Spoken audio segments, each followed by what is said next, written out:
Let's head to Royal Caribbean's private island.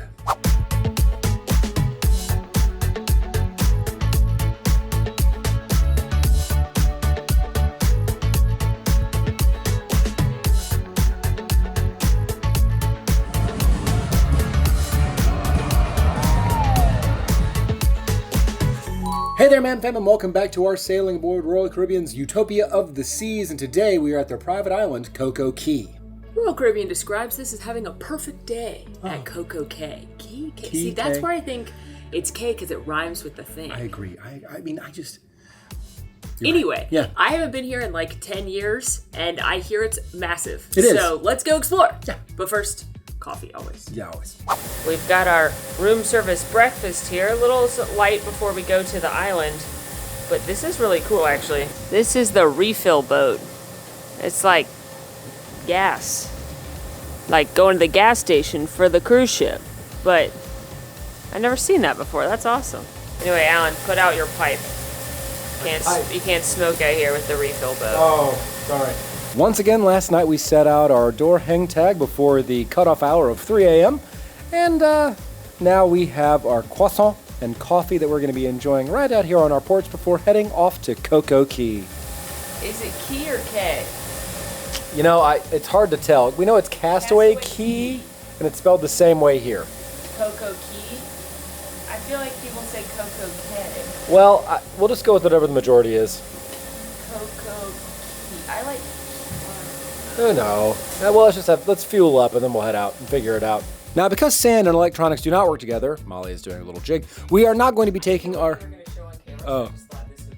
Well, the jig is nice, I agree.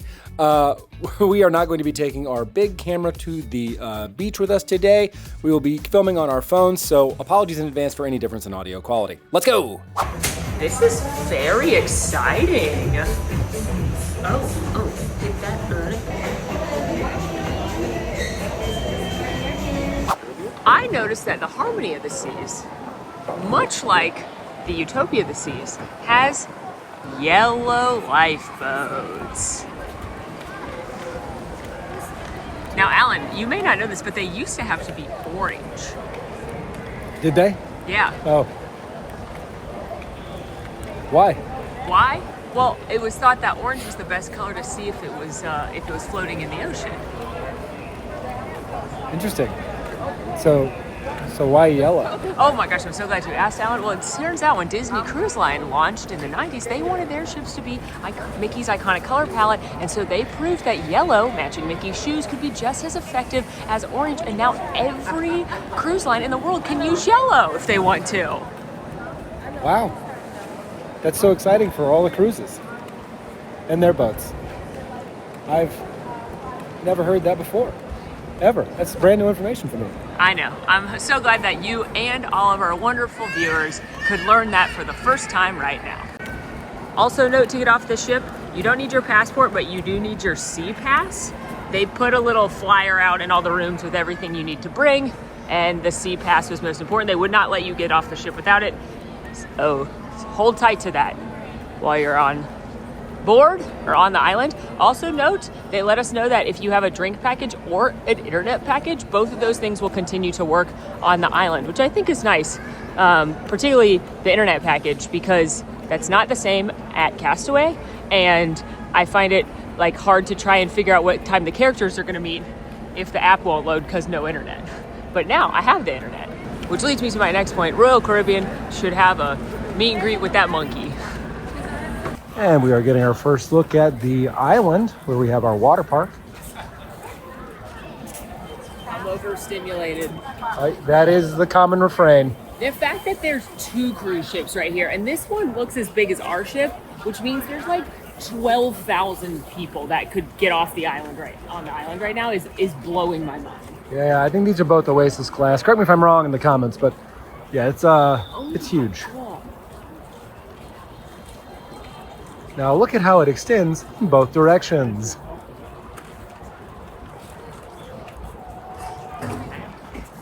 Perfect day at CocoCay. Up in front, we have the Thrill Water Park with Daredevil Tower there at the peak. You can reserve times every 30 minutes to ride that in a virtual queue. Now, it is an additional cost to go to the Thrill Water Park, We have not paid that. But just look at that big old water slide. And pirate ship. Now, in order to access the water park, it is $100 per person for a half-day pass. Yeah, it also sells out very quickly, so if you want it, book it in advance. Or have your travel agent do it. That too. She offered it to us kind of as a joke, I think, because she knows who I am as a person. But she did say it's a popular option. Another popular $100 option that we did not book is to go in the hot air balloon. The up and away, you go in a hot air balloon similar to the one at Disney Springs. Look at the island. I was warned that that does have to get canceled somewhat regularly because of wind, which is understandable. There's also a zip line for $86 per person that takes you across the island and you end in the water. I'm actually watching people do it right here. It does seem like it's more involved than the one we did on the ship. Also note, for the zip line, you need tennis shoes. So again, an additional cost for that. And all these things sell out. All these things are sold out as we get off on the island. So if any of this is something you want to do, make sure you're having your travel agent, preferably be our guest vacations travel agent, or yourself, you're booking it in advance. But we're not doing any of that. We did get an add-on, but it's nothing anywhere near that active. It's hard to capture this map on the one-time setting on the phone, but you exit off the gangway here, and this is where we are right now, next to the, well, it's technically right here, next to the Thrill Water Park main entrance. You have your massive water park, the up and away hot air balloon, and then all of those are paid extras here in this section. Then you have all of these beach locations throughout the entirety of Coco Cay. Now, across the beaches, there are different dining locations where you can grab and go food like burgers, chicken sandwiches, and the like. You have some shops where you can grab some Coco Cay merchandise. There are various different bars. You even have a swim-up bar at the Oasis Lagoon. And I think most importantly, if you're thinking, wow, do I have to walk all these places? No, there are trams that run across Coco Cay because it's just huge. Speaking of trams, we're gonna go catch one. Now, while by my approximation, there is no official family quote-unquote beach, there are different vibes at these beaches. You have the chill beach, which as the name would suggest is chill. Pretty relaxed and still connected to the beach, a little bit more quiet. You have the Oasis Lagoon, which is centered around a large pool that has a swim-up bar. This is for folks who want to enjoy all the vibes being on the island, but not have to deal with a sandy beach. And then you have South Beach, which by my experience has a little bit more of a party vibe. You've got some more sporting events going on with like volleyball on the beach, more bars. There's even like a bar out in the water. And you have some more quick service options you can pick up there. It's a little bit more of a party vibe. What about like music? They do have a DJ. A DJ? Yes, that is playing some music for your enjoyment. There's also speakers on this tram we're on right now. Oh no, it's speakers that are on the island, on the way. Yeah. Well, we're going to none of those places. Correct. We are going to Hideaway, which is the adult beach, which is an additional cost. I have to tell you, the last time I was here, I walked this way to Hideaway Beach, and there is a reason we're taking the tram this time. Did you go to Hideaway Beach last time? No, we did not, because we did not realize as a group that there was an additional cost. Oh, well, it was $35 per person to get our Hideaway Beach Pass booked in advance. Again, it's usually less expensive to book things before you get on the cruise, but that gives us access to the adult-only beach, lunch, and etc. over in this section. Okay. All right, now on board, it told you to bring a towel and you could exchange them for clean towels on the island, but I had a feeling they would give me a towel at the paid extra adult beach, and I was right. But if you're not going to the adult beach, it does say to bring a towel. It's a pretty big people suit, but luckily the bowl's really big and there's not too many croutons. Also, the pool's really cool because it's an infinity pool and also has a swim-up bar, and I like both of those things. Oh my gosh, how beautiful! Look at this beach. That water. This is an ultimate relaxation, luxuriation day right here. I hate sand, Alan. It's coarse. It's everywhere. The water feels very nice, actually. It's not too cold. Not too hot. I mean, the day is hot, but the water's nice. Goldilocks, love it.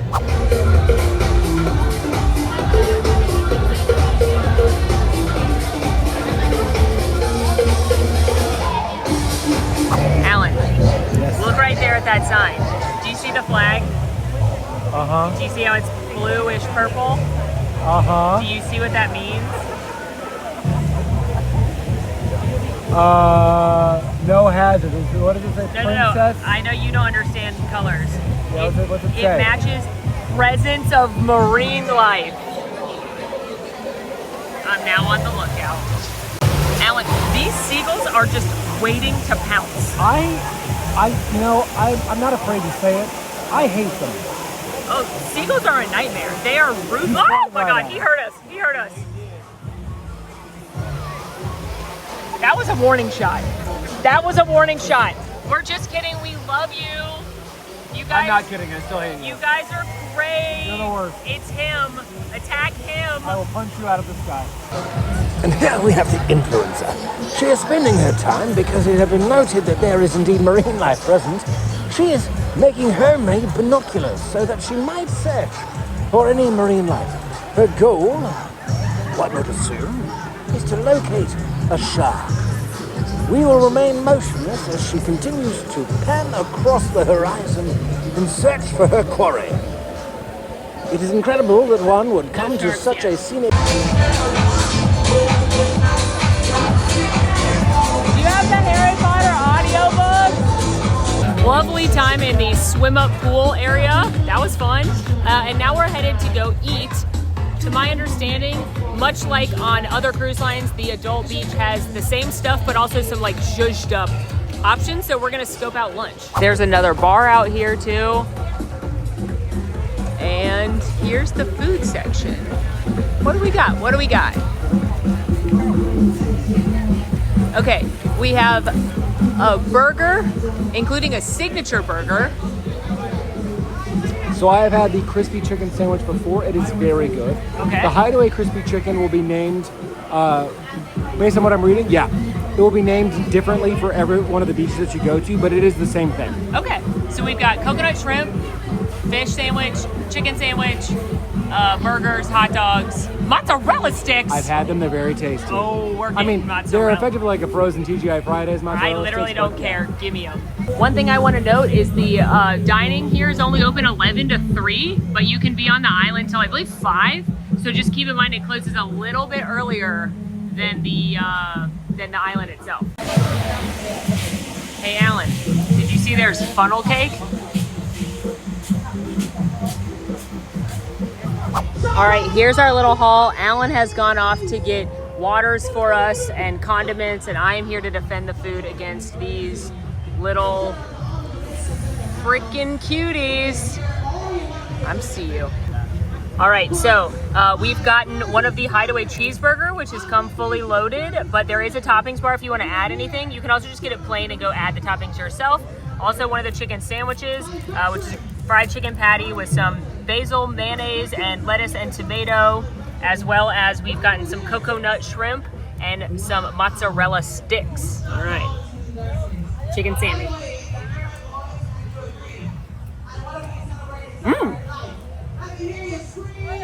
Pretty good. It tastes like, that's pretty good. It tastes like a good fast food fried chicken sandwich. You can taste that.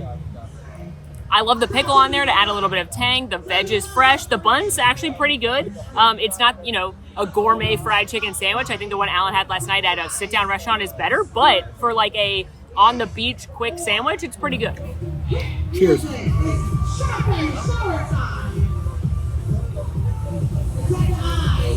That is your backyard barbecue cheeseburger. It's nothing outstanding, but when you need sustenance on a long day of spending time in the sun and having some libations, this is going to cure what ails you.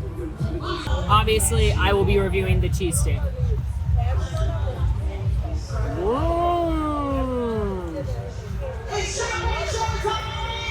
That's pretty good. I feel like a lizard. I mean, yeah, that's like going to a chain American restaurant and getting cheese sticks, but I like doing that. I unashamedly ordered a Chili's triple dipper one time with the 3 different flavors of mozzarella sticks because I wanted to compare them. So I love it. Let's try the coconut shrimp. Dunk. Caribbean tartar sauce, what does that mean? Shrimp is cooked incredibly well. Not too much coconut. The breading sticks just fine. And the tartar sauce is like slightly tart, slightly sweet, little pineapple, little coconut flavor. Very, very, very tasty item here. I would come back and get this 1,000%. Actually very pleasantly surprised from the coconut shrimp. I thought it would taste really bland, like it had just been reheated. And it, dare I say, I think this food is better than Castaway, but not as good as Lookout, and not as good as Virgin's beach food. Cosign. But it's pretty good for like beach barbecue vibes. Alan's really done something here.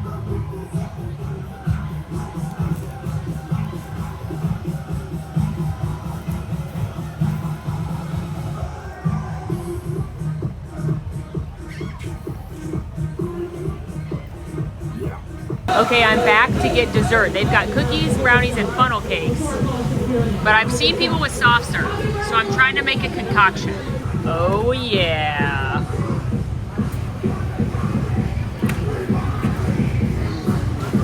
There we go. Oh, that looks nice. Okay, if you've watched our Disney Cruise Line videos, you know it is our favorite hack to get chocolate chip cookies and go to the ice cream machine and make an ice cream cookie sandwich. But I saw they had a chocolate caramel brownie, and then I got vanilla soft serve on top.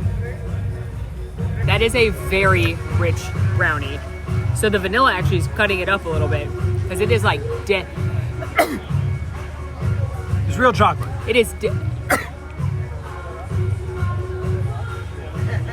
By the way, for those of you who don't know, Molly has a slight allergy to chocolate, so when she eats chocolate and it's real chocolate, she sneezes. That's a good test. Actually, this vanilla soft serve, so it tastes more like froyo. It's delicious.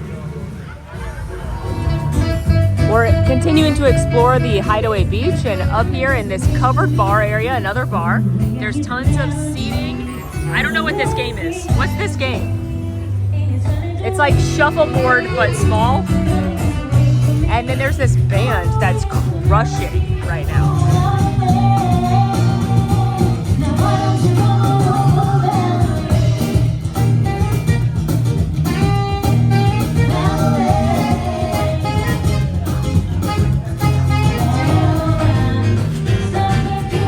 Which hole are you going for?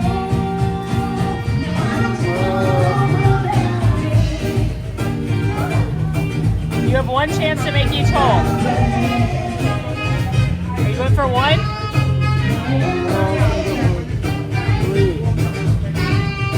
You're going for 3?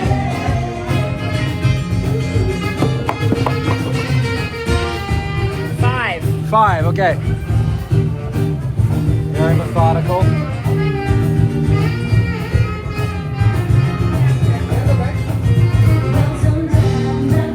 Got it. Oh, you picked a hard one. Oh. You doing so great?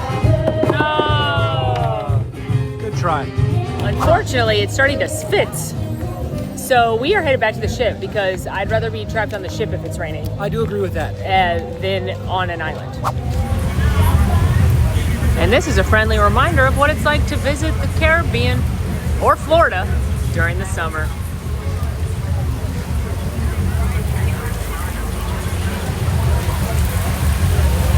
As an update, in true Caribbean tropical weather fashion, it stopped raining when we got back to the ship port. But at this point, we've gone too far. We've gone way too far. We have made it, we're not going back to Hideaway. No. We made it here. Yeah. But that was a lovely day. It was. That was a lovely time. It was beautiful. Food was good. Food was pretty Drinks tasty. were good. Yeah, drinks were, listen, they were simple, but they were tasty. I just have to say, once again, it's so big. It's so big. It's overwhelming. So make sure you have a plan when you come here. And probably that plan is go to the beach, but there are add-on things you can do, as we mentioned.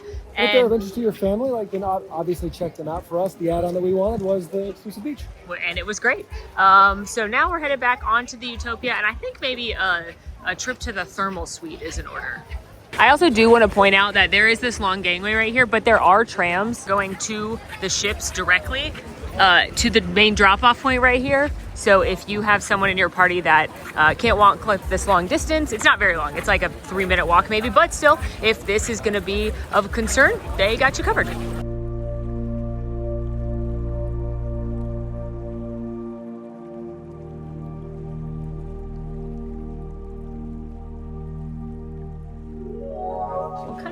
I think it's a bunny. A rabbit. I think it's asleep. Like, I think that's its sleeping little bunny. paws this way. Yeah. And his little face is there, and then that's his little butt. little sleeping bunny That's a little bunny. All right, after a fun day on CocoCay, some might even say the perfect day at CocoCay, we made our way back onto the ship, hung out in the thermal suite for a little bit, and freshened up. Now we are headed to, well, you know, we're going to go explore the ship because there is rain still happening, so they moved the sail away party inside into the promenade on deck 5, and our plan to go to the pub, you know, it's going to be a little bit crowded there right now, so we're going to head to the sports bar over on deck 6 and see what that's all about. The boardwalk is one of my favorite places on this ship. I love the whimsical theme. Ooh, look how pretty the carousel looks with the lights on, which normally it probably looks like that at night, but since it's a little overcast now, it's got the lights. Obviously, I don't like the boardwalk doghouse, but I am excited to grab a little nosh, not something too big, because we do have another dinner booked tonight at Playmakers Sports Bar, which is where obviously you could watch a big game or a little game, you know. Whoa, should we try to win things? Probably won't. Alan, I've never wanted anything as much as that duck wearing a shark costume. I'm so sorry, the reader is closed right now. We'll have to come back again later. Oh no. Okay, well, let's go to the sports bar. I also could get down with Johnny Rockets because I love Johnny Rockets, but Playmakers is one of the places that we have a food credit on for having the unlimited dining plan, which we talked about in detail in our first video in this series, if you want to check that out. Oh, there's games in here too. There's Donkey Kong and Mario Brothers. Cool. Is Donkey Kong the villain? I didn't play this growing up, but Donkey Kong is throwing barrels to hit Mario as he tries to save Pete. Is Donkey Kong the bad guy? Alan, is Donkey Kong a bad guy? He was throwing barrels at Mario. He starts out as a bad guy, yeah. I didn't know that. But he becomes good. It makes me like him a little more. Like in a good sports bar, here at Playmakers, you have a lot of shareable food, like nachos, chicken tenders, fries. They also have some burgers and onion rings and wangs, which is what we went with. We went with, say, 6 kind of some Jamaican jerk wings. And because Molly loves a popper, we also got some jalapeno poppers. On the back, there's also a huge selections of beer, draft beers, international beers, domestics, crafts. We have a wide list, as you would expect at a sports bar, as well as a selection of specialty cocktails and a small selection of wines. Now I want to draw some particular attention to this called For the Whole Team. This is a pitcher of 60 ounces of your favorite draft beer. They do not do the Kentucky Bourbon Barrel Ale because that's an 8.19% ABV, and I understand not wanting to do that in a pitcher of 60 ounces for $18. Now, your average beer is 12 ounces, which means you're getting 5 beers for $18, which is a great deal. We're not doing that right now. I just wanted to call that out, though, in case you wanted to do a pitcher of beer. That's mathematically very advantageous for you. We have received our brews. I have gotten the Terrapin Hopsecutioner, and Molly has gotten the Terrapin Luau. Ooh, a pog. Yeah. They have this at the Polynesian, too, at Disney World. And it's passion fruit orange guava fruity IPA. So if you like pog juice, then you should try this beer. But they have it other places, too. But they specifically have it at the Polynesian. Cheers. That's a darn tasty treat. It's not super heavy like a lot of IPAs, like it's not hoppy, like Alan's is going to be really, really hoppy. It's very fruity forward, but not too sweet. It's just a light note of all of those fruit flavors. If you like the Jurassic World Isla Nublar IPA, I recommend giving this one a try. Cheers. Yes, that is a very hoppy brew. It also has a lot of those like more amber caramelly notes, but certainly heavier, definitely a sipping beer if you are a fan of IPAs, and I think like a heavier lager you'd enjoy this. I'm sorry, a heavier ale. My sincere apologies. But I am, so we'll enjoy sipping on this. We got 7. Jamaican jerk are my go-to wing. Like when we order wings from our local wing spot, this is the flavor I get, so I'm hoping this is good.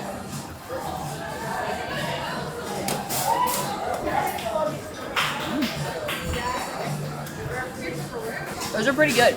I'm delighted to find it actually has some heat, which I was warned about, but you know, it's not always actually spicy. Meat is nice and tender, falling right off the bone. Obviously, it's like most things, better dipped in ranch.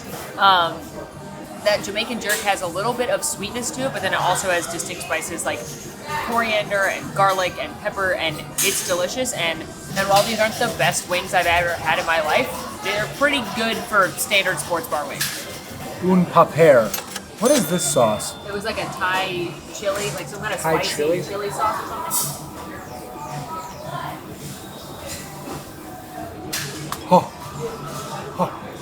All right, so they were fresh fried or air fried, whatever the case may be, very hot. And I did get all of the jalapeno. Very crispy, tons of cream cheese. And the jalapeno is nice, not super spicy, but they've been they sort of like the membrane's been removed. A good bar snack. All right, well, that was a great little snack at Playmakers. And now, unfortunately, it is still raining. Hoping that clears up soon for the evening activities, but that does mean there were some things we wanted to do that we can't do right now in the rain, like watch the speed climbing competition on the rock wall, or try to climb the rock wall ourselves, or go lay out in the solarium, which is the adult pool section. But you know what is inside, Alan? What? The casino. My form of that is opening up packs of cards. This is just as fun. I've done it one time, but I'll teach you everything I know. The resident expert. I'll teach you everything I know about gambling. Let's go. Right. There are actually 2 casinos on board, a smoking and a non-smoking. Excellent news, team. There is no filming in the casino, which means it is utterly useless to us for content. So we are going to do something that's not throw money away and go to Boleros. We won $1 million. That's not true. And we are going to play the Name That Tune game. I hope. It does book up rather fast. Alan went to get us coffee, and I'm doing terrible. Oh, I know that one.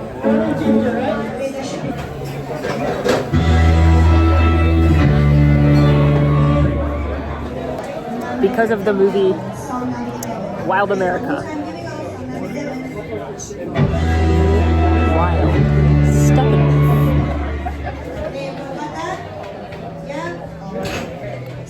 This is how we're doing so far. You don't think that was Mbop? This I think is Mbop. Well, now I know it. Oh yeah, when they play the whole thing. If this was boy band Name That Tune, I'd be amazing. So the next one's probably not Margaritaville. Probably not Margarita. By AC/DC. We're 0 for 3. Margaritaville. Margaritaville? We're so similar. What world? I think it helps I know this song now. Not our best showing in Name That Tune. We got 16. Out of 34? That's not good. But if they had boy band trivia, oh wow. You know, that's a woulda, shoulda, coulda, you know what I mean? But for now, we are going to go change and get ready for dinner, which is at Chop this evening. So we will see you in just a moment. Hello, we are back and have changed. It's also not raining anymore, so we are out at Central Park, which has quickly become my favorite part of the ship. And we're gonna get a little pre-dinner cocktail at the Trellis Bar before dinner at Chop's Steakhouse. Chop's Steakhouse, Chop's Grill, Chop's Meats. Samsonite. I was way off. We're gonna go get a quick drink.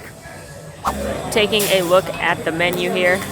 A lot of the beverages here are themed to being in the Caribbean. So we've got the Taste of the Caribbean here with a lot of drinks featuring things like rum, fruits, other tropical flavors. You also have a variety of beers, ciders, a lot of wines, and then just, you know, it's a bar. So there's tons of spirits to choose from, as well as some zero-proof concoctions.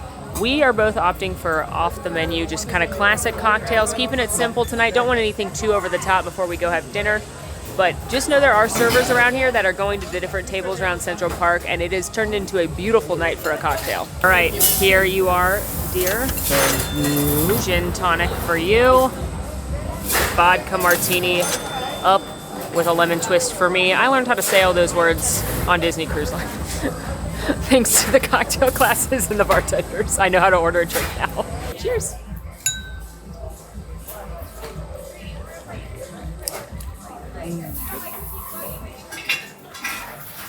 A classic, well-made vodka martini. And I love a light little gin tonic number before going to have what's probably going to be a heavy, It's rich going to be a heavy dinner, meal, yeah. so glad to have a lighter cocktail. Also, every time I drink out of a martini glass, I feel very fancy and like I'm on Sex and the City. I'm Samantha. Chops Grille is a steakhouse here in Central Park, and if we were to book this individual without any dining plan, it would be $70 per person. But as we have the dining plan, it is included and there is no upcharge. Now, like we always do for our cruise food reviews when we are at these nice restaurants, we are not going to do any live reviews in the restaurant out of respect to the fellow patrons just trying to have a nice meal. So you are going to hear from future Molly and Alan now. Like any classic American steakhouse, the starters at Chops include things like salads, soups, as well as crab cakes and tuna tartare. Then there are a variety of steaks, how surprising, as well as some other land and sea options. You can add on a lobster for $21.99. There were also some cuts of meat, including Wagyu, that were an additional charge. There's also an extensive wine list, as well as some signature cocktails available.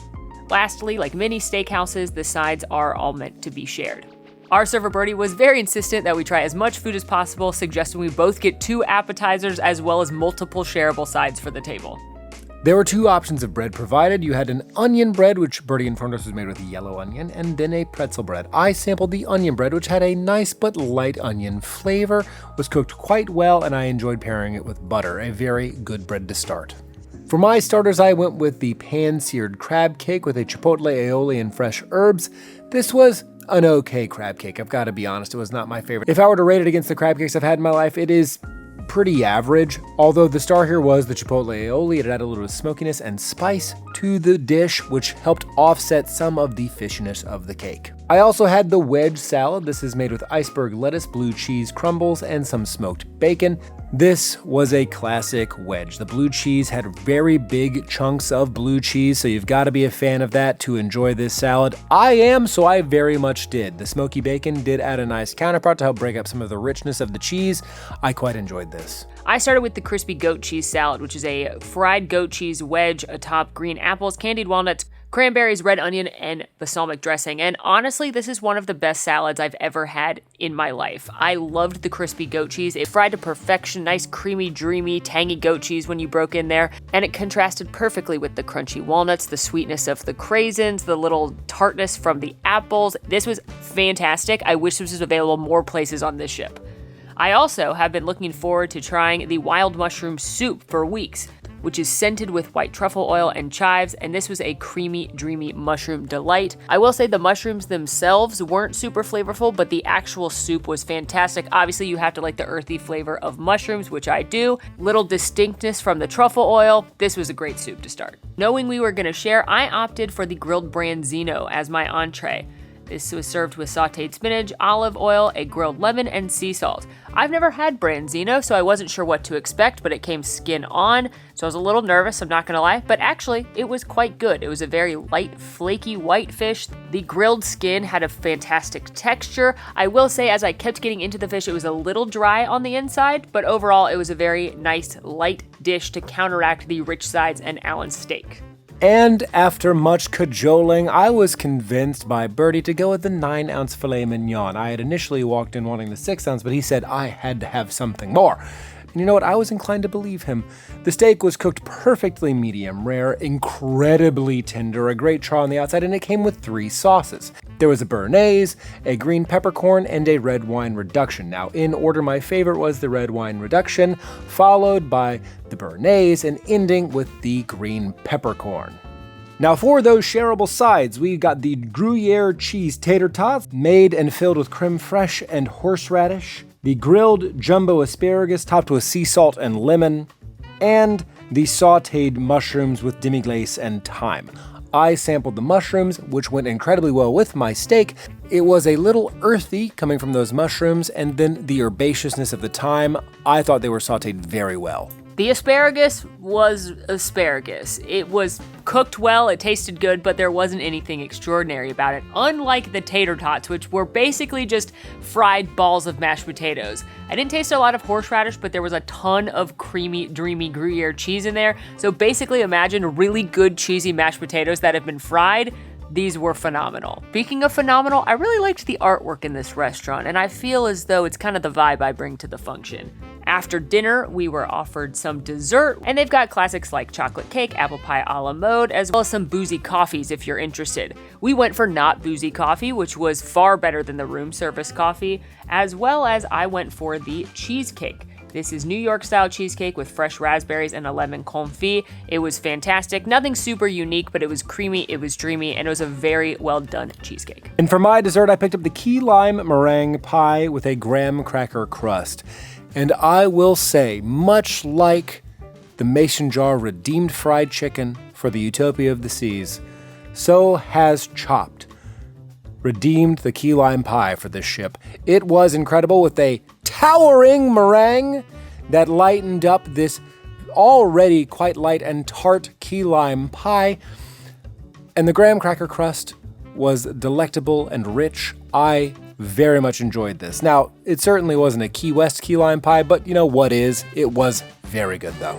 That meal was phenomenal, and more phenomenal than the meal was Birdie. Yeah, Birdie has been the best crew member we've had the pleasure of meeting so far. He's one of those servers that makes it feel like you're his favorite table he's ever had, and I guarantee he makes every table feel like that. He was fantastic, and not just he saw how full we were as the meal went on and brought us this to-go container for our desserts after we ate what we could, but he said, I can see that you're taking videos, so I brought them plated so you could video them in all their glory, and then here's the to-go, like, just very thoughtful, very wonderful service, so shout out to Birdie. Yes. And the food. And the food was also incredible there. I really enjoyed that meal. Truly a great steakhouse on the sea. Honestly, this was like the restaurant I was least excited about because it's a steakhouse, and I've been to many a steakhouse, but it far exceeded my expectations. That's true. And now we're going to go drop this off in the room. And then we've got 2 shows to see. Yeah. It's so pretty in here at night, wow. Super excited about this first of 2 shows we're seeing tonight. This is Name That Tune, but it's live with contestants that are guests on the ship, and the tunes are going to be sung and performed by the bands and the singers, which is why I'm so excited about it, because I love watching a game show to begin with, and I'm really dazzled by these performers on board. So we are headed to see Name That Tune.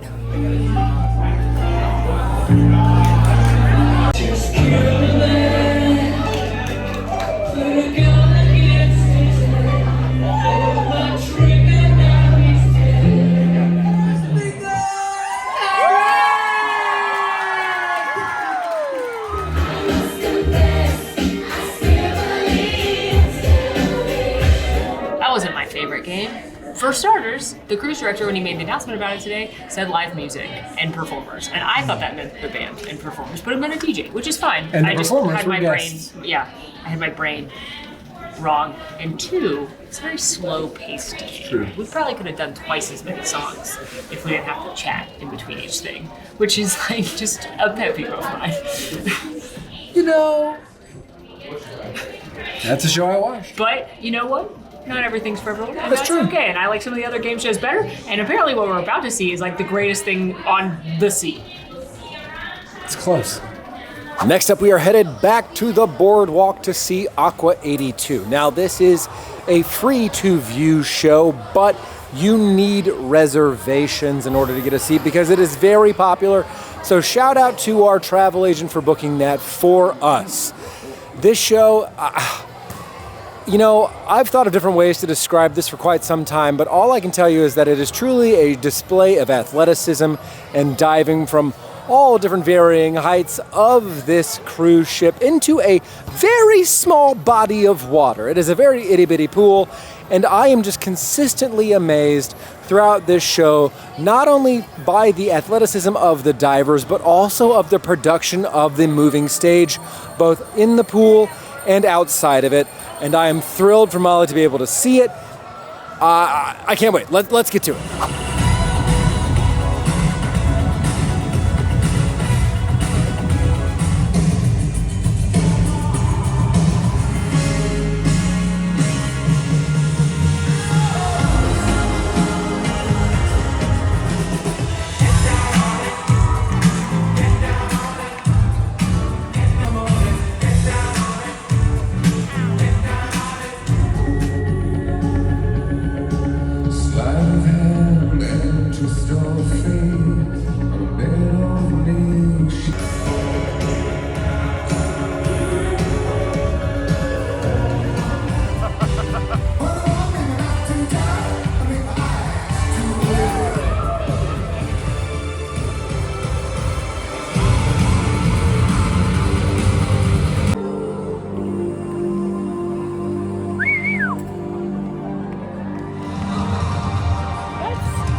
Okay, well, that show was incredible, and I don't know of a better way to end our evening. But before we let you go, I just want to hear Molly's thoughts because, in my opinion, that show is one of the best shows on the ocean right now. Now, in my opinion, Moana on the Disney Cruise Line is the best theatrical production, but that, as far as like a contemporary show, is, I don't know what can beat it. So what are your thoughts?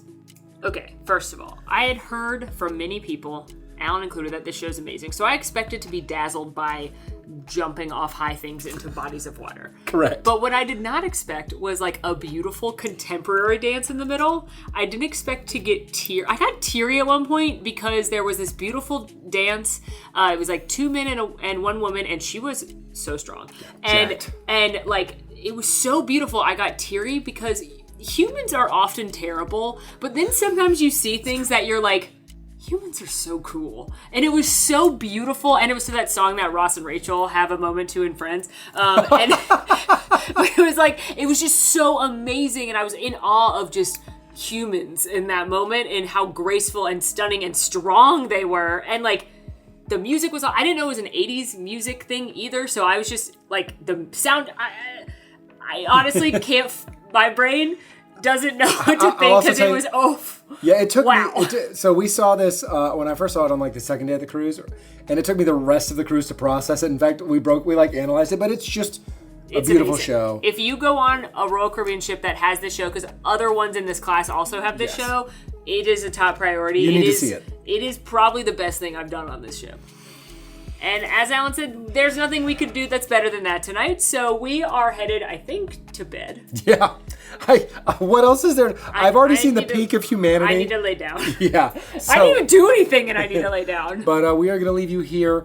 And for you, it's going to be like 30 seconds. But for us, 30 seconds? That'd be so long. It'll be like 1 second. For you, it's going to be 2.5 seconds. And for us, we're going to go to bed and wake up in the morning. But we'll see you all then. Thanks for hanging out with us today. And we'll see you tomorrow for our last day. Yeah, our day at sea. Bye.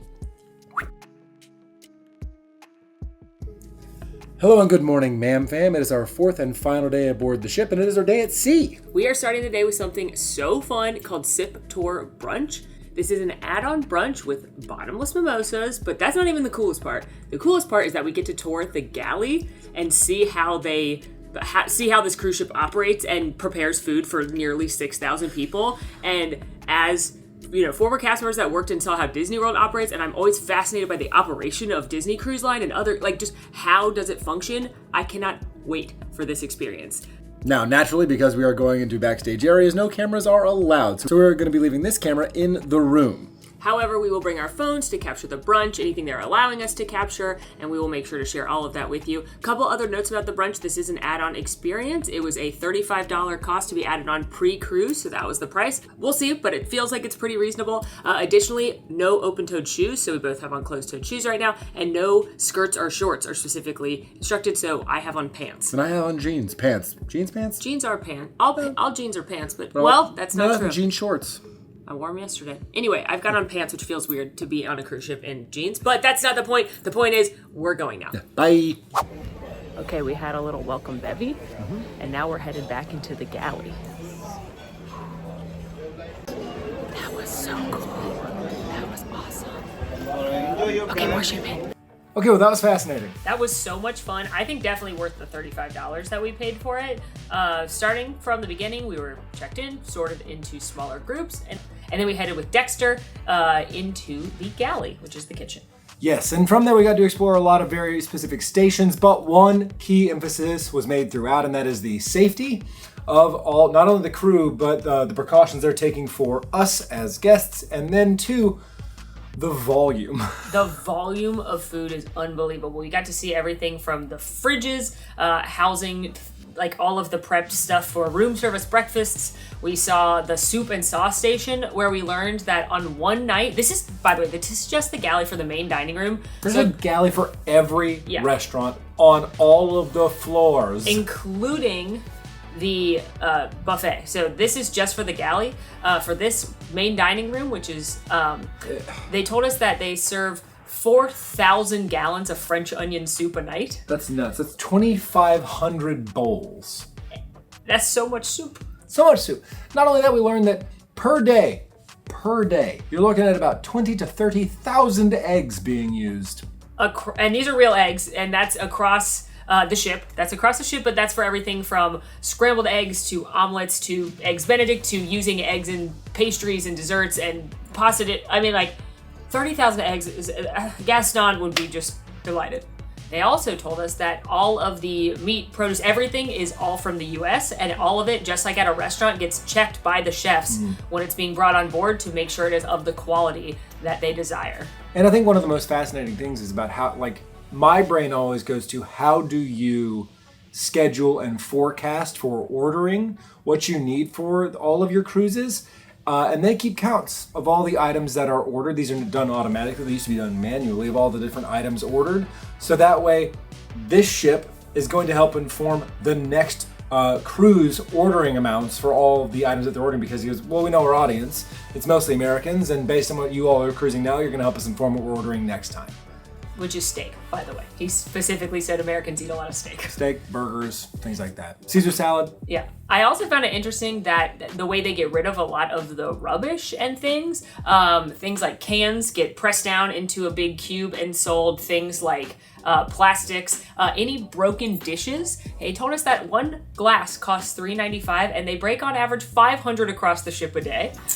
So any of that broken glass gets pressed down and sold into a cube, and then any profit they make off selling those materials goes to the crew parties, which I thought was cool. nice. It's very nice. If I was a crew member, I'd just be smashing glass. I'm just kidding. All in all, though, I think it was a fantastic tour. It was very enlightening, and I think it helps put into perspective the amount of effort that goes into keeping a ship like this, or any ship, running and operational. Or any operational kitchen, I'd say. I think for me specifically, like, it's all enclosed. Floating on the ocean at volume is just wild.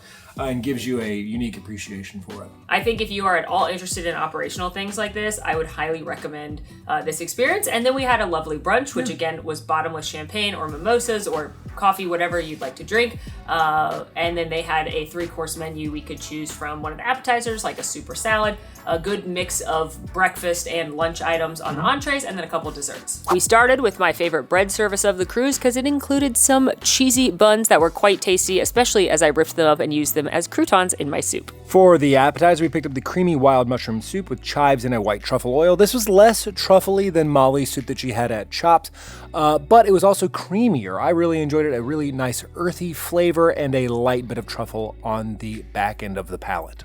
For our entree, both of us opted for the classic Eggs Benedict, which was an English muffin, ham, egg, and hollandaise sauce. This was a fine Eggs Benedict. It was a little bit on the saltier side, but it had that nice gooey egg, classic creamy hollandaise sauce. Both of us did ask for hot sauce to zhuzh it up a little bit, which did remind me that Dexter told us that the crew bar food is much spicier than the food they serve on board because American guests cannot handle the level of spice the crew desires. And for dessert, both of us decided to pick up the crema catalana. This is dulce de leche custard and a caramelized sugar on top.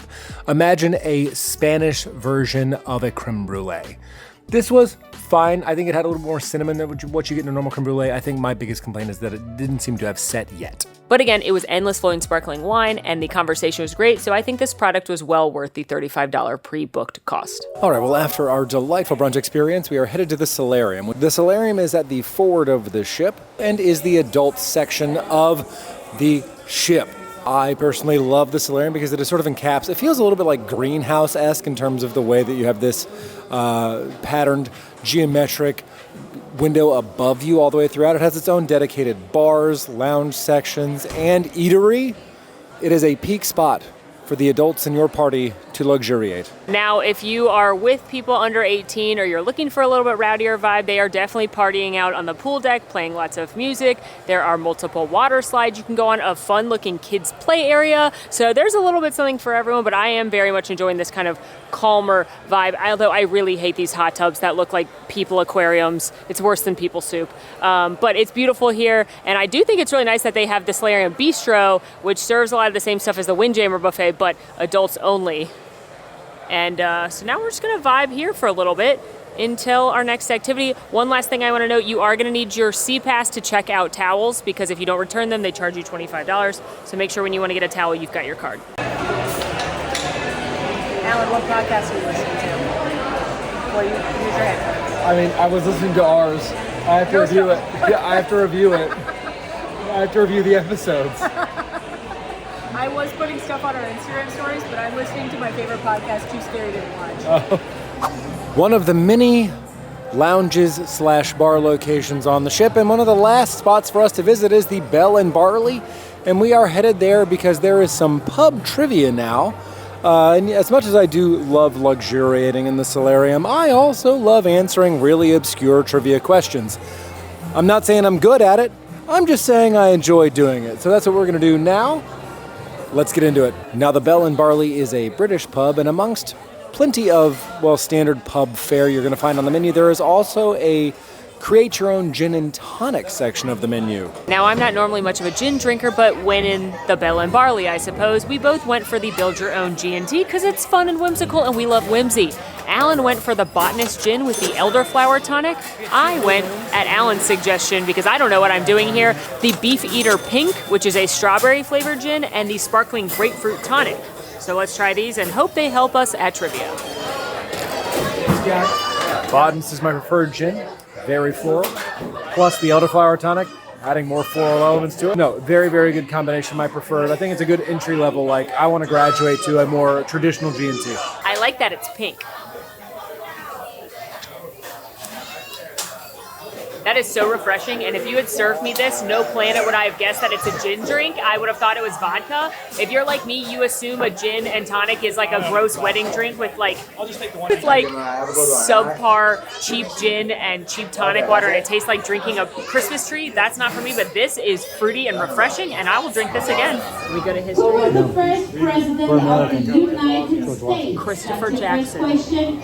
Who was the first president of the United States? It must be nice. It must be nice.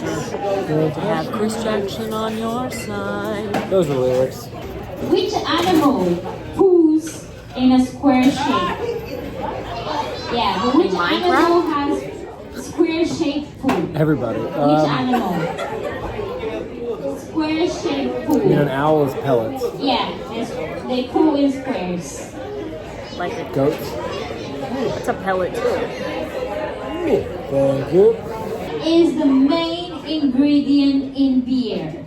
Water. We got Oh, that yes. too. I feel What animal questionable. poops in cubes?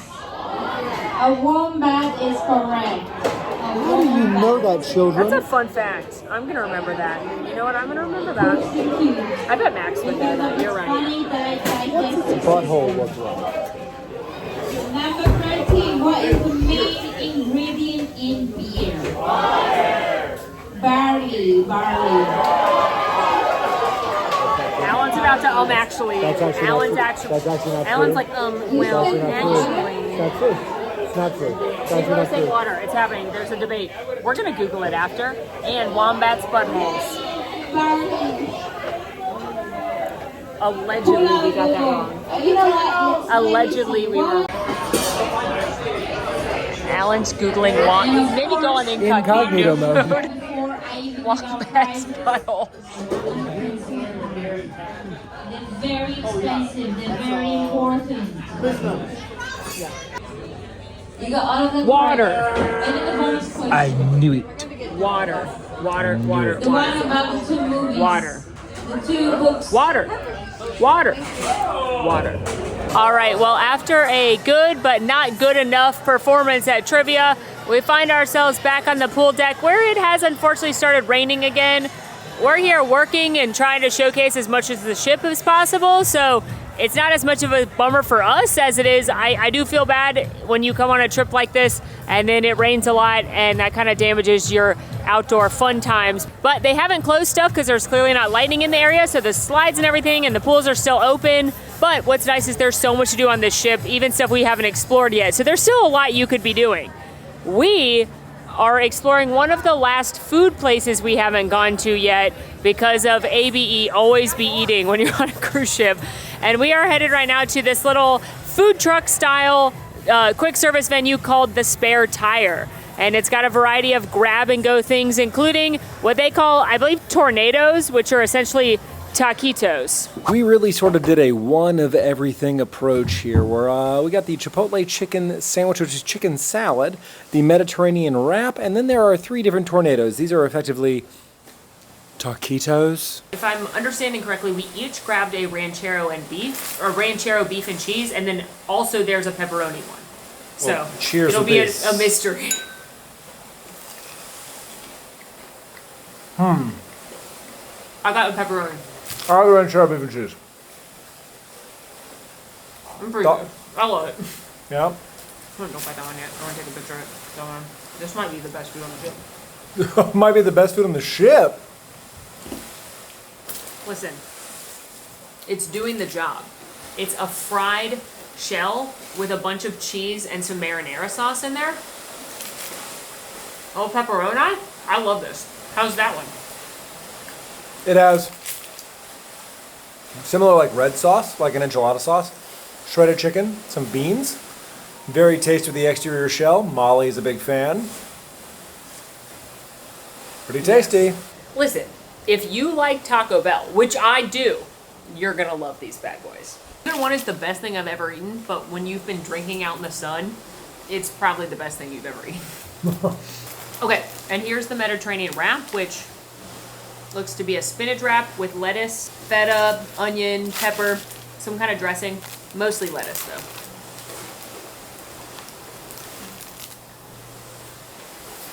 As someone who often gets laughed at Publix when I'm getting my wrap as to how many vegetables I put on it, this is pretty good. I do wish that there was less lettuce because I can't really taste some of the other flavors, but if you're looking for a lighter grab-and-go option or a non-meat grab-and-go option, this is perfectly fine. Okay, I did not expect this to be chicken salad, but I'm excited to try it.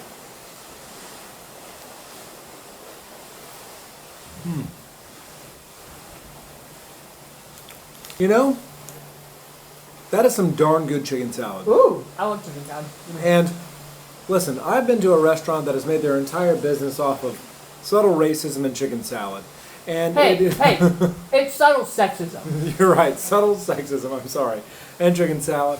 And this is very, very tasty. It's not the best I've ever had, but it is a really nice, refreshing break from a lot of super heavy food that you can get on cruise ships. Yeah, I very much enjoy it. The bun's not my favorite. It's a lot of bread, but that's okay. Like, I'm just happy to have this sandwich. Like, sometimes all you want is a chicken salad sandwich, and this is really going to scratch that itch. All right, well, we're going to continue to munch on these delicious bites and look out and think about the meaning of life as we stare into the endless abyss that is the ocean. And then we have one of a dinner I'm so excited about, I can hardly keep track. I think they're going to really pull out all the bells and whistles. I hope this really makes the grade for Royal Caribbean. And honestly, I'm just tootin' excited. Chugga chugga, all aboard. We're going on a train dinner. For our dinner this evening, we are headed to Royal Railway, the Utopia station, also known as the Train Restaurant. This is an incredibly popular restaurant that is hard to come by. We have our tickets. We are ready to hop aboard and hitch a ride. It is a $50 surge charge to book this on board if you have the dining plan, or you can pay $120 in advance to pay that in full. And you really are gambling. This books up very, very quickly. It is rarely available to book it on board. And as an added little surprise, we received a phone call to our room that we needed to appear 15 minutes early so we might report to the station. So here we are running across floor 4 through the casino to make sure we made it to the Utopia station so we might hop aboard the Royal Railway. Now, the reason they ask you to arrive 15 minutes early is so you can get a photo taken if you'd like, and you can wet your whistle with an alcoholic or non-alcoholic specialty beverage. We both went for the alcoholic, which was an apple pie moonshine juice-based cocktail, and you know what? It was not for either of us, but that's all right. It was a little just too sweet for my britches.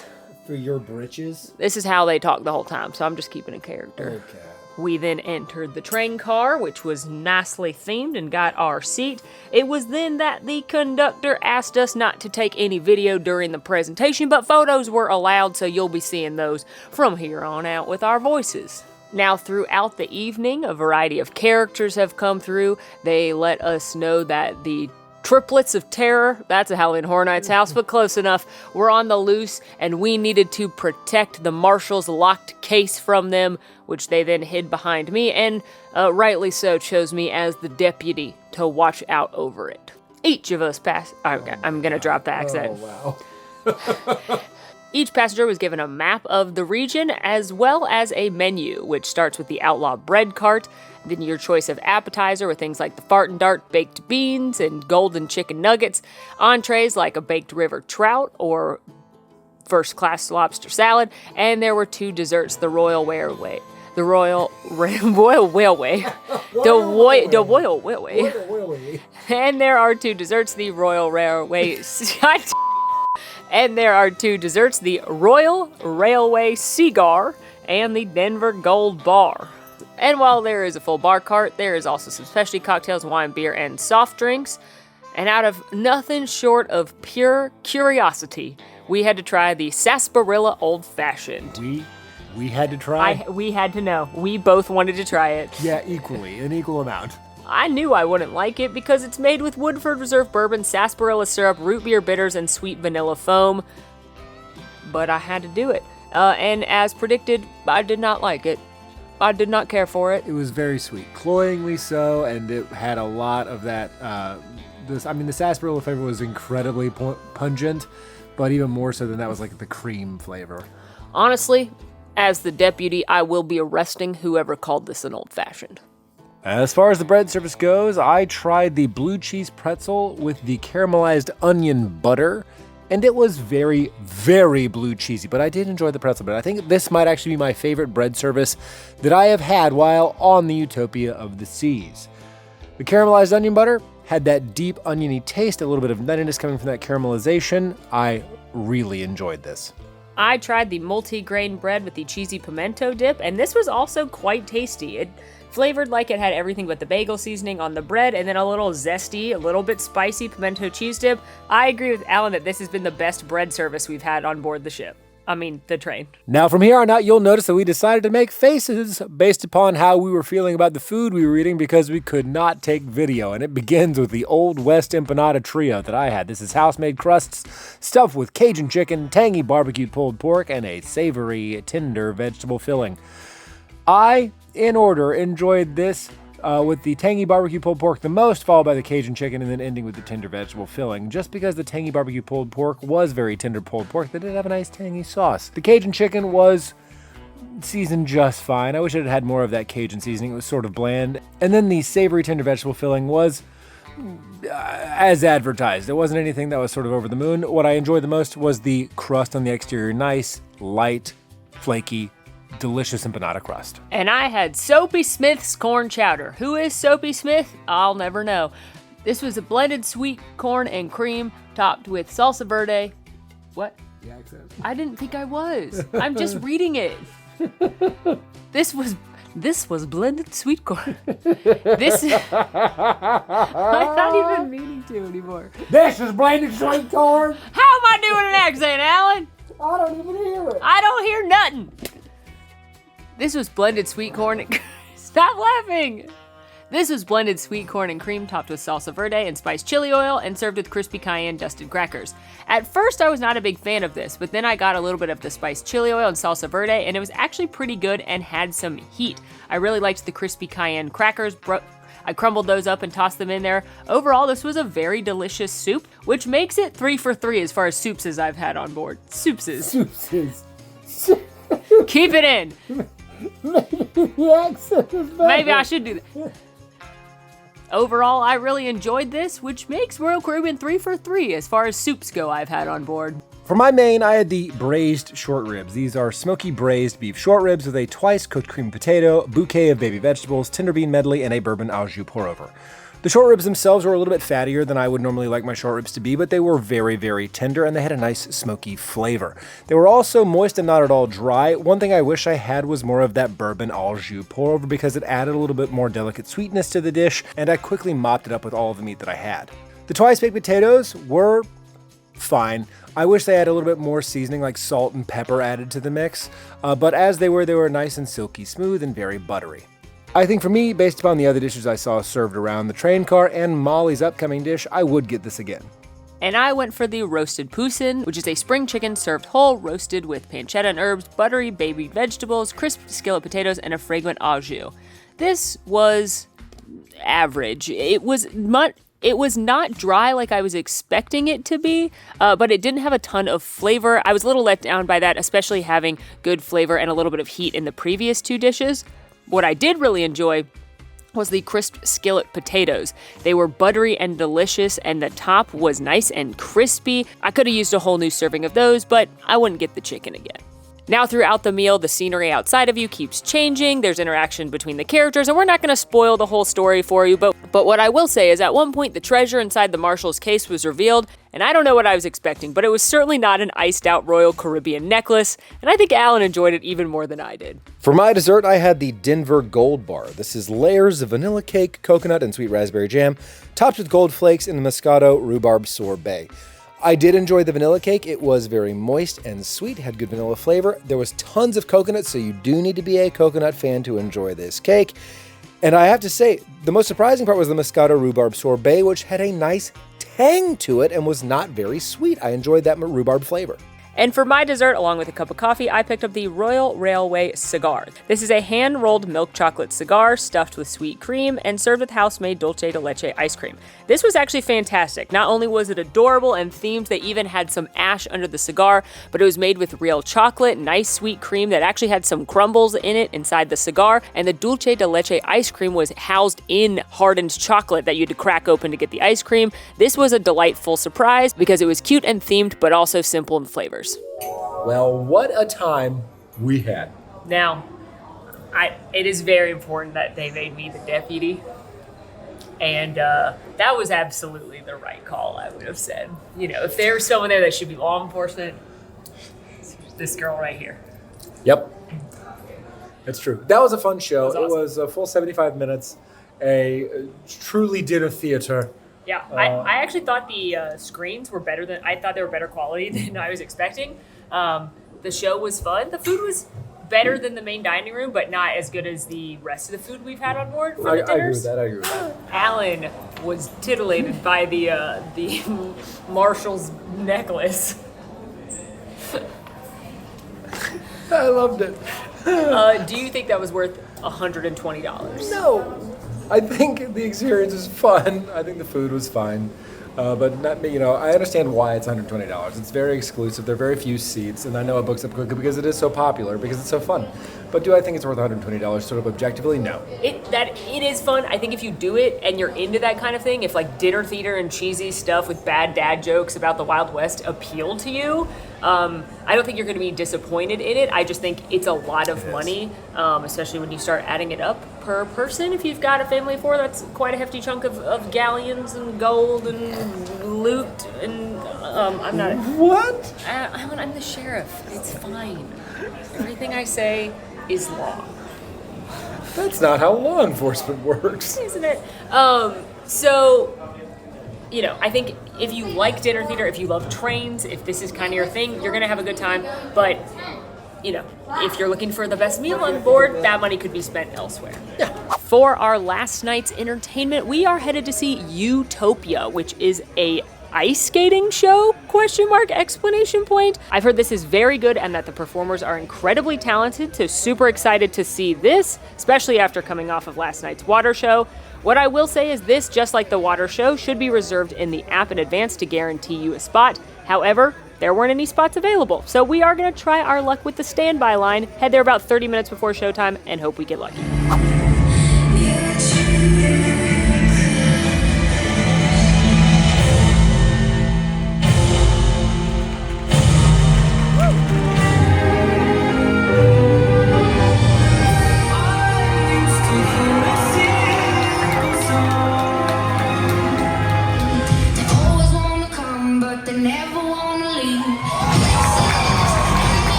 How? Every single one of these shows that we have seen, from All In to Aqua 82 to now Utopia, are just the most incredibly gifted and talented people in that very specific thing they are trying to do.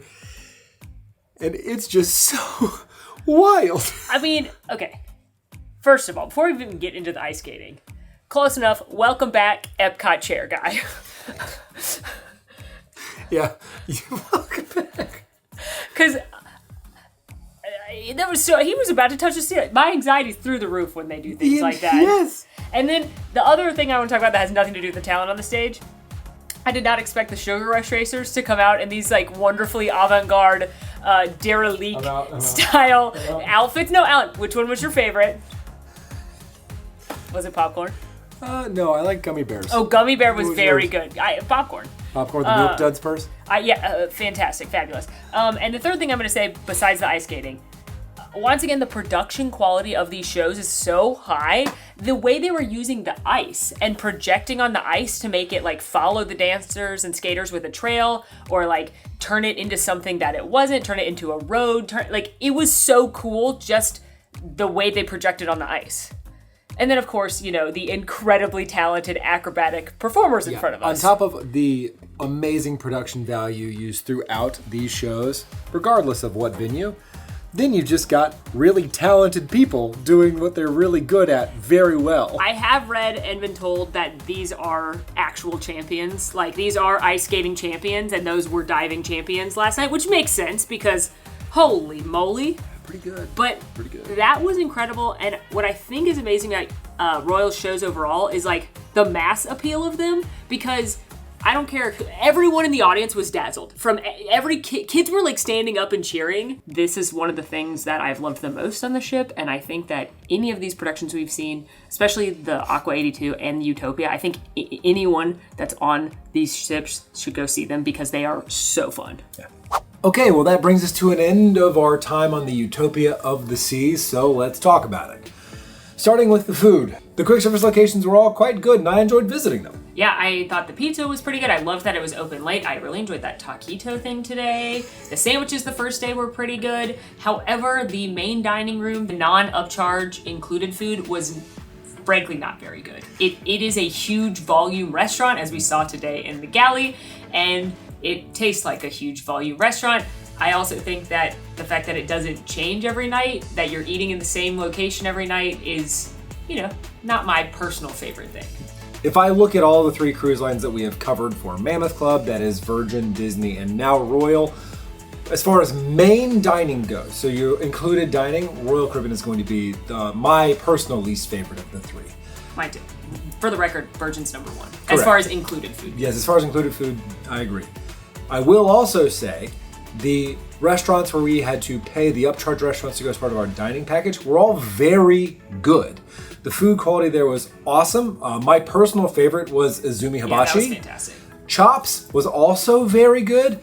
And while I'm very happy to say that and report that actually I thought the food was phenomenal there, it does feel not great to be like, yeah, in order to get the best quality food, you have to pay for the upcharge restaurants. But you know what goes well with food? Drinks.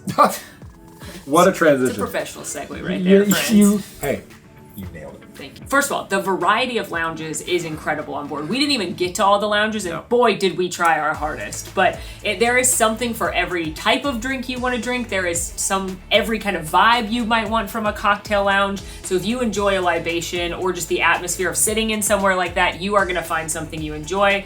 What was your favorite? I think I already know. The Mason jar was my favorite just because, again, there were the you whiskey love country bourbon. music. The bourbon and whiskey that they highlight there really was my vibe, even though the ambiance might not have been my favorite. I will co-sign the Mason jar as a bourbon fan, and I do enjoy country music, but I also really liked the Rising Tide. I thought that was really fun and unique. I also shockingly enjoyed the Pesky Parrot, which I'm not normally a tiki drinks girly, but the vibe in there was very, very fun. I think the big takeaway, as you mentioned before, is that there's just going to be something for everybody, and on walking into this ship, you need to know you're not going to visit every location. That just needs to be something you're okay with, because there is just so much to do and see. Now, speaking of the recreation, boy, were there so many options. I mean, you have an entire section of the ship that is just dedicated to activities. If you wanted to do competitive volleyball tournaments, you could. 3-on-3 basketball, yeah, that's up for you too. If you wanted to show some people how to play ping pong, well, they have that for you too. Or you can go zip lining, speed mountain climbing, or slide down a massive slide called the Abyss. There's also many, like the activities go on and on and on. And just like you can't make it every bar, there's no way to do every activity. There's an escape room, there's laser tag, there's a carousel, like there's just so much to do on board. But of the things we did do, what was your favorite? I really liked either the Abyss slide or the zip line. Yeah, I would say those two. I also really liked the solarium. The main pool deck is very loud. It's very crowded. There's lots of chaos. If that's your vibe, if you want the music, if you want to go in the water park, they have that for you. But the solarium as a very nice adults only space was fantastic. I loved the fact that it was kind of covered a little bit, so it wasn't as hot, but it was just a beautiful space. And I think it's nice that there's an adults only dining in that section. So that was a real nice treat on board. Yeah, a great place to discover on your 4th and last day on the cruise. Listen, it's a very boring video if we just go lay at the solarium all day. It's true. I was happy to be able to go there. Yeah. It was fun. It was just a fun spot. Now, included in that is also the spa. Now, we didn't do any additional treatments, but for what we paid for the thermal suite, I thought was incredibly reasonably priced. And getting that for the entire length of your stay, it was some nice amenities. Not to mention the fact that included in the cruise is their fitness center here. It's a nice fitness center. It's, in my opinion, the best fitness center that I have ever been in on the sea. And speaking of that, there's a million other things you can do. There are classes you can sign up for. There's personal training sessions. There's spa treatments. There's salon treatments. There's like want to learn how to walk better class. Like there's posture class. Like it's overwhelming when you look at the app. But one thing I like is the fact that you can look at the app in advance, which I'm not used to because on a Disney cruise, you can't look at the daily planner until you're on board. And I love the fact that we could look at the app a week ago and start kind of plotting out things we wanted to do. I think we have to talk about entertainment, though. The entertainment was the thing that, obviously, I'm used to Disney. I'm used to Disney-style shows. I love the Disney shows, so I wasn't sure what to expect coming on Royal Caribbean, and it is the thing I've been most impressed by. Yeah, I'll say that a little bit like this. So when we sail on Disney, we know what we're getting. It's a theatrical, story-driven production that's telling stories of things we love, or it is a mashup-style montage show that has a lot of favorite characters in a singular show that's often telling a larger narrative. On Virgin, for Virgin's entertainment, there was something for everybody, but it sort of waffled between different extremes. It was a little avant-garde, that cat show, and then there was like a Cirque du Soleil style show, and then there was drag queen. There's something for everybody, but again, it's going to exist on sort of extremes of entertainment. This was... it's really kind of hard for me to properly articulate just how good these athletes and performers and dancers and divers, whatever their discipline, they are exceptional at what they're doing. And, first of all, they're doing it on the sea. So the whole, like, they're diving into a pool while the boat's moving, like, is... Or they're ice skating and doing incredible tricks while the boat's moving. Boggling to me. But you can tell Royal has invested in the production of these shows. So the way the stages move, the way they use the different set pieces, the way that they use the lighting, the music's great in all these shows. So you're going to see very high quality productions with, as we mentioned, incredibly talented performers. And I think that has been the thing that's been a real highlight for me on this ship. And I think the last thing to talk about, at least on the ship, are the rooms. Yeah, I think the room is nice. It is similar in size off the top of my head to the Wish or the Treasure, the comparable room. Similar in size to the Virgin rooms, no complaints. And our room steward was very sweet. Actually, all the crew was very wonderful. I think the guest service was excellent. It's what you expect from an expensive cruise line like Royal Caribbean. And yeah, I actually think the crew was really lovely, and we met lots of very nice crew members. Very sweet folks. And then I think the last thing to kind of recap is Coco Cay. We still aren't sure K Unclear. for the rhyme. No. But because that's such an iconic Royal Caribbean thing. It's a massive, like everything else we've experienced as far as the Utopia goes, Coco Cay is huge. Overwhelming, and there's so much to do and see. You're not going to see it all in one place, but you are going to find the right vibe for you. I did find it irksome, and as my mom would say, nickel and dimey to charge us to go to the adult beach.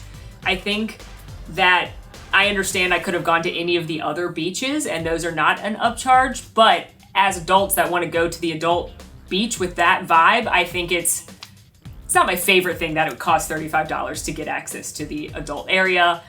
Maybe if that included like a welcome cocktail or something, I'd feel less about that. But that's my only complaint about Coco. I thought the food was actually great on Coco. I think it's better than the food at Castaway, as we said. And I had a great time. It was beautiful. Lots and lots of chairs. It didn't feel too crowded or anything. Next time we come on Royal Caribbean, we'll have to do something else on the island, but I did enjoy myself. Now, one thing we try to do is, obviously we are used to sailing with Disney. We've been on all of their ships. We've been on Virgin, and now we've been on Royal Caribbean. We tried not to compare it to Disney the entire time throughout this video and try and kind of come in with this is the experience and not directly compare it. But obviously it's hard not to, especially in similar situations and experiences. And we know people are gonna ask, which cruise line should we go on? Which cruise line do we prefer? And ultimately, I think that comes down to you and your preference. There's every single cruise line we have been on have the pros and cons, right? If you're going to sail and it's just adults going on a trip, then that's obviously going to be a Virgin Voyages selection for you because there are no children on that cruise. All the food that's included is very high quality, and they have tons of different activities that are geared towards adults. I think if you've got activities for kids, both Disney and Royal Caribbean have very similar offerings that you have for kids. I mean, the major difference, of course, being the Disney characters that are included on those ships. But it would be remiss to say that Royal didn't have options that are listed throughout the schedule that are directed at kids for the same age groups that they're going to be directed at on Disney cruises. The one thing I will say is that comparing how you feel on the ships, because this ship is so big and so overwhelming and there's so much going on, it doesn't feel like, I don't want to say magical, but I'm going to say magical because that's the word. Disney has branded feeling special and feeling intimate and feeling magical and emotional, and that's the reason we all love Disney. And so I feel like when I get off a Disney cruise, like I'm swollen with like happiness and joy, and like I've cried at the Moana show, and there's little touches of magic that happen when you're on a Disney cruise, not just from things like the characters, but things from the crew members, the just little special things that happen on a Disney cruise that don't, at least in my experience, happen on a ship of this size. I think ultimately where I settle on this, if you are looking for a cruise experiences that checks the most boxes for the most amount of people across the widest age range, then this is going to be your experience. Like if you're thinking about a huge gathering, like a big family reunion, or like I've had in my past, like a bachelor or bachelorette party, or just big group friend gatherings, like massive just reunions of friends, then it's hard to go wrong because there's going to be something on this ship for everyone at any given time.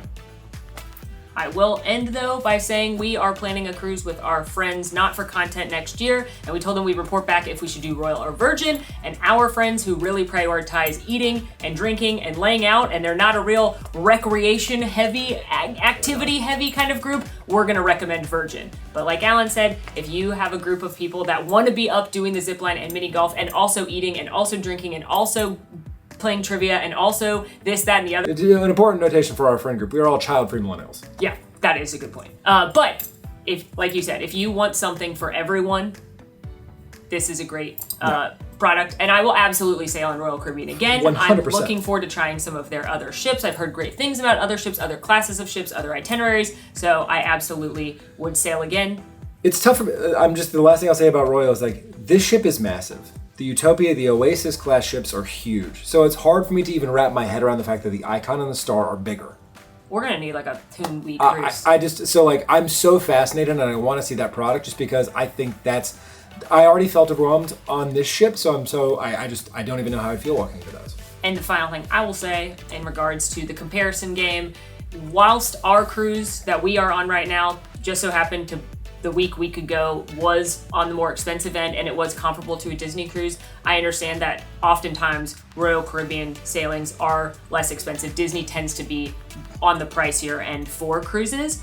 Any of these cruise lines can range based on the ship, based on the itinerary, based on the dates you're going. Well, that was a lot of yapping. Yeah, so I apologize. But I do hope that it was helpful and it did show all of the things that come with, well, a lot of the things that come with sailing on Royal Caribbean, specifically the Utopia of the Seas. And this is not our last cruise that we have scheduled for this year. We have another ship to cross off of our list, but we are always looking to expand. So if there's another cruise line you think we should check out, if there's another ship with Royal Caribbean or Virgin or anybody else that you think we should sail on or that you would like to see, let us know down in the comments. This is something I find personally really fun. I think cruising is a great time and I'm really enjoying checking out different cruise lines. Yeah, and until next time, friends, please be sure to like this video, subscribe if you are new, follow us on all of our socials, and come join us on Discord. We'd love to have you there. Links for all that down below. And if you haven't checked it out already, check out our Virgin Voyages sailing from last year. We've got Disney sailings on all 6 Disney ships. And until next time, friends, I'm Molly. And I'm Alan. And it's been... Royal. There you go. I was going to call it Utopian again. I don't know why I want to do that. It's been royal. It's been royal. Royal. Doesn't matter how bad.